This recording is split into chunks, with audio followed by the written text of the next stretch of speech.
Hello मित्रों, शाकिर वड़िया गुजरातनी के news में तमारुं स्वागत है। मित्रों तमे जोई रह्या छो आनी अंदर अमे टेटीनुं वावेतर कर्युं छे अने तरबूचनुं वावेतर कर्युं छे। घणा बधा सफल खेडूत पासेथी माहिती लईने तो मित्रों तमे जोई शको छो त्यारे अमे क्रॉप कवर लगावी रह्या छीए। आमां जो तो आ बे आगळ अने बे रोल पकड़े छे अने एक रोलने ताणी अने टाइट राखी छे। एटले 7 जणाथी आ रोलनुं फिटिंग करे छे। मैं यूट्यूब में घणा बधा विडियो जोया पण मने आवो विडियो જોવાનો મળ્યો કે આ ક્રોપ કવરને પાથરવાનું કઈ રીતના હોય છે।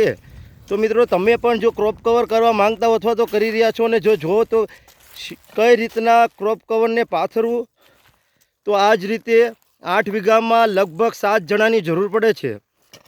તો તમે જો 2 જણા જો વચ્ચે ગાળો પડે છે એની અંદર ગાળે ગાળે ધૂળ નાખે છે અને ખાસ કરીને જોવા જઈએ તો તમને દેખાડું આગળ આવીને જો આ રીતના ક્રોપ કવરને વચ્ચેવાળો માણસ જે ખેંચે અને આ જે વાળો કે સ્ટીક લગાડી છે એ જગ્યાએ ધૂળને નાખવામાં આવે છે। એ જ રીતે આગળથી ફરીથી જુઓ તો ખેંચે જુઓ રોલ થઈ માણસો સાથે સાથે ચાલે છે। આ રીતના ખેંચી લે ત્યારબાદ ધૂળ લઈ અને આ રીતના સ્ટીક પાછળ નાખે છે અને બીજા પાછળના બે જે છે એ આ રીતના નાખે છે એટલે કમ્પ્લીટલી ક્રોપ કવર પથરાઈ જાય છે। મિત્રો તમે પણ ટેટીનું જો વાવેતર કરવા માંગતા હોય તો વિડીયો પૂરો જો કે ટેટીના વાવેતર પહેલાં આ રીતના મલ્ચિંગ પાથરવામાં આવે છે। જે ટ્રેક્ટર વડેનો વિડીયો આગળનો આપણે શોર્ટ વિડીયો મૂક્યો છે એ પણ જોઈ લેજો કે ઘરે બનાવી અને આપણે મશીન બનાવ્યું હતું 80,000નો ખર્ચો નથી કર્યો પરંતુ 1500-2000ના ખર્ચામાં પાચડિયાના હાથીમાં આપણે જોયું હતું આ મલ્ચિંગ પાથરવાનું। આ જ રીતે કંપનીની હોલવાળી જે છે મલ્ચિંગ આપણે લીધી છે 1 ફૂટના ગાળામાં। આમાં 9 ઇંચના ગાળો, ફૂટનો ગાળો અને ઝિગઝેગમાં પણ મલ્ચિંગ મળી રહે છે। આમાં છે એ કારેલી થાય છે, તુરિયા થાય છે, ભીંડો થાય છે, ટેટી થાય છે, તરબૂચ થાય છે। ઘણો બધો સફળ ખેડૂતનું વાત કરીએ તો ઘણો બધો આમાં ફાયદો છે। મેં જો છે વાત કરવામાં આવે તો આવી રીતના ખાલી મલ્ચિંગ કરીને આવી રીતના ક્રોપ કવર નહોતું લગાડ્યું તો વિકાસમાં અડધો ફેર પડી જાય છે। 50% વેલો નાનો થાય છે અને ફળ પણ નાનું થાય છે। આમાં ઉપર ક્રોપ કવર જેને આપણે કહીએ છીએ એ લગાવવાથી વિકાસ થાય છે અને ઠંડીની સિઝનમાં શિયાળામાં પણ આ ટેટીનું, તરબૂચનું, ભીંડાનું કે પછી ઘણા બધા બકાલા છે, કારેલા છે વગેરેનું આમાં વાવેતર તમે કરી શકો છો।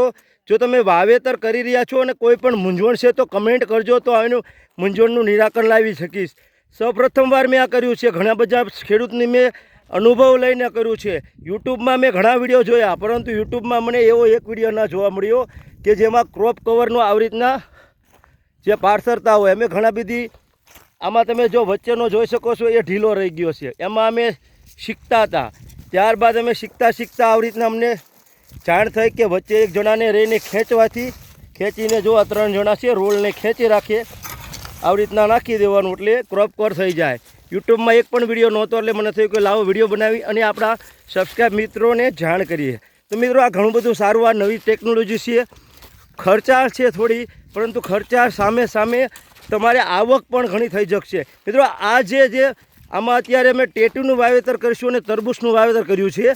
ત્યારબાદ 3 થી 3.5 મહિનાની અંદર તરબૂચને ટેટીના વેલા હાથેથી ઉકાળી અથવા તો માલધારીને કહીશું કે લઈ જાઓ તમારા ઘેડા બકરાને ખાવા। ટેટીનો પાક પૂરો થયા બાદ તો એ માલધારી આના જે વેલા છે લઈ જાય। ત્યારબાદ આના મલ્ચિંગ લઈ અને એમાં કાકડીનું વાવેતર કરશું આના મલ્ચિંગના ખાંચામાં। મિત્રો કાકડીનું વાવેતર અને તુરિયાનું વાવેતર 2 વાવેતર કરીશું આ મધુરીના વાવેતર કર્યા બાદ। ત્યારબાદ ત્રીજો પાક પણ આમાં લઈશું। ત્યારબાદ 3 મહિના જશે એટલે ઉનાળો ચાલુ થશે। ઉનાળામાં કાકડી અને તુરિયા, ત્યારબાદ ચોમાસુમાં અમે વાલોળ કરીશું, ત્યારબાદ શિયાળામાં આગતરી ટેટી કરીશું। એવી રીતના જે મલ્ચિંગ છે એ વીઘે જોવા જઈએ તો 3000નો ખર્ચો છે। એ 3000નો ખર્ચો કાઢવા માટે અમે અલગ અલગ 3 થી 4 વખત અલગ અલગ પાકનું વાવેતર કરવાના છીએ, જેના લીધે જે મલ્ચિંગનો ખર્ચો નિંદામણ કરતાં પણ સસ્તો પડે। એ રીતનું અમારું આયોજન છે. આગળ તમે એનો વિડીયો બતાવીશું કે ટેટીનું વાવેતર અમે કેવી રીતની અમારી કેવી ટેટી થઈ, કેવી રીતના થયું. આ 40 દિવસ ઉપર ક્રોપ કવર રહેશે. કોઈ પણ જાતની દવા, જંતુનાશક કે કોઈ વસ્તુ છંટકાવ નથી કરવાનો કે કોઈ રોગ પણ આવવાનો નથી. તો મિત્રો આ જંતુનાશક દવાનો છંટકાવ કરવાનો નથી. અંદરથી ડ્રીપ વડે જ ખાતર આપશું અને 40 દિવસ પછી અમે ટેટીનું જે આ ક્રોપ કવર કાઢી લેશું. તેથી તમને અમારી કેવી ટેટી છે એ પણ દેખાડશું, કેવા તરબૂચ થયા એ પણ દેખાડશું. ત્યારબાદ અમે કાકડીનું વાવેતર કરશું, એનો પણ વિડીયો મૂકીશું. ત્યારબાદ અમે કાકડીનો જે છે એના વેલા કાઢ્યા. આના મલ્ચિંગમાં ફરી વખત અમે વાલોળનું વાવેતર કરીશું. એ પછી શિયાળો આવી જશે આગલા વર્ષનો. અત્યારે શિયાળો પૂરો થયો, એ વખતે શિયાળા સ્ટાર્ટિંગમાં જ અમે ટેટીનું વાવેતર કરીશું.